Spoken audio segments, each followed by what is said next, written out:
Humans. Can't live with them, can't leave them in charge of a billion-dollar spacecraft hurtling through the cosmos. You know, as the old saying goes.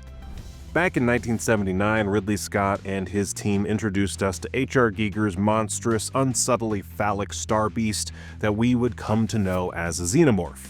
The original creature, known by fans as Big Chap, was without a doubt the primary antagonist of that film, but I'd argue that it was not the true existential threat faced by the crew of the Nostromo. You'll recall that in Alien there are actually two deciding factors in bringing Big Chap aboard the ship, one being the crew, the other being the company, later named Weyland-Yutani. The company is who sends the Nostromo to LV-426, the moon on which they'll discover the alien eggs that will lead to their downfall.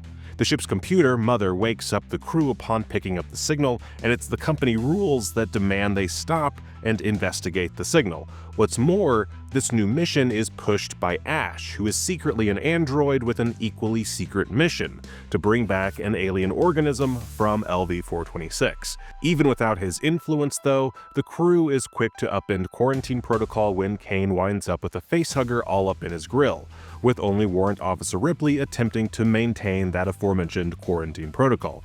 By ignoring her pragmatic point of view, the crew dooms itself. Then there's Prometheus, the 2012 prequel to Alien that featured the crew of the aptly named Prometheus journeying to a different moon, LV-223, after archaeologists Elizabeth Shaw and Charlie Holloway discover an ancient star map that they believe to be an invitation from the engineers who kickstarted humanity an unknown number of years before. A lot of presumptions here. The expedition is funded by Peter Weyland, the CEO of Weyland Corporation, the forebearer to Weyland-Yutani. It turns out he's seeking the secret to eternal life, something that any literary scholar will tell you is 9 times out of 10 doomed to failure. And sure enough, the mission is a resounding failure. I mean, sure, they do make it to LV-223 and even come face to face with a living engineer, but things go tits up pretty much as soon as they land. The team winds up exploring a massive artificial structure where they find a beheaded engineer and some black goo, which the android David decides to experiment with. This leads to the deaths of everyone aside from Shaw and technically David, who is beheaded, but being a synthetic, survives. And why does all of this happen? Well, because humanity has grown to a point where it can reach for the stars and demand answers to its most fundamental questions of greed and longevity, which seemingly offend the creators of humanity. It's only through Peter Weyland's immense hubris that the Prometheus mission goes forward, and it's through his greatest creation, David, that things take the most horrifying turns. So yeah, in the Alien universe, one thing remains ever constant: the fallibility of man. Whether it's an uber-rich industrialist or a collection of scrappy space truckers, there's plenty of humanity doing its thing in various places where one may or may not be able to hear you scream.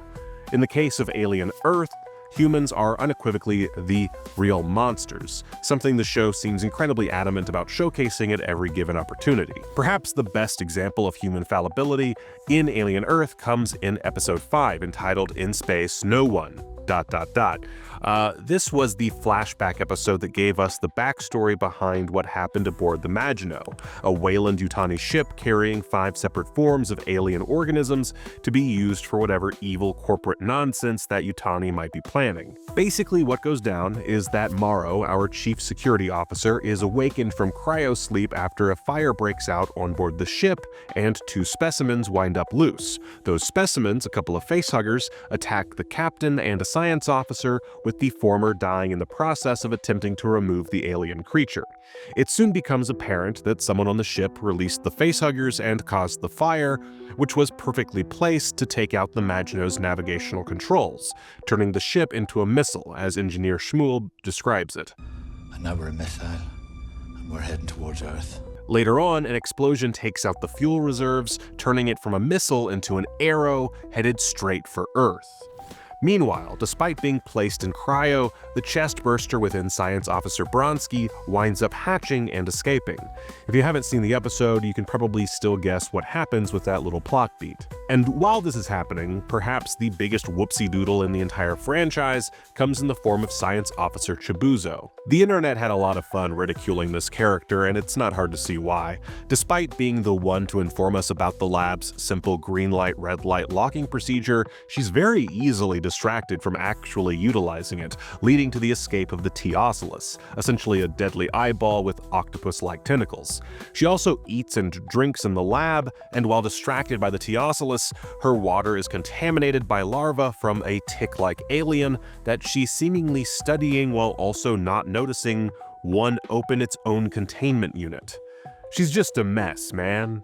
And her negligence leads to several deaths, including her own. The big twist in this episode is that the saboteur, Petrovich, wasn't even acting of his own accord. He committed his multiple crimes at the behest of Boy Kavalier, the CEO of Weyland-Yutani's rival corporation, Prodigy. It's never explained exactly who came up with what part of the plan to send the Maginot careening toward Earth, but the impetus was placed there by Boy Kavalier, whom, it should be noted, knew that the ship would crash in one of his cities, thereby killing his own citizens in the name of corporate sabotage. This is evil. And it's Kavalier whom we should really be paying attention to as the real horror in Alien Earth. This starts right in episode 1, well before we find out that he's responsible for the Maginot's crash in New Siam. See, Kavalier has a new invention that he's prepping to introduce to the world: the hybrids, literal children whose minds have been copied into synthetic bodies. The way it's presented is that they are transferred into the bodies, making this a suitable means of saving the lives of innocent children burdened by fatal diseases. However, it quickly became obvious to viewers that this plan is full of holes and that the children have most likely been murdered in the name of an unproven science. Think of it kind of like the transportation technology in Star Trek. The question is, do the transporters send the crew through space, or do they simply create copies and disintegrate the original version? You could also make a similar analogy with the magic trick in The Prestige if you wanted to.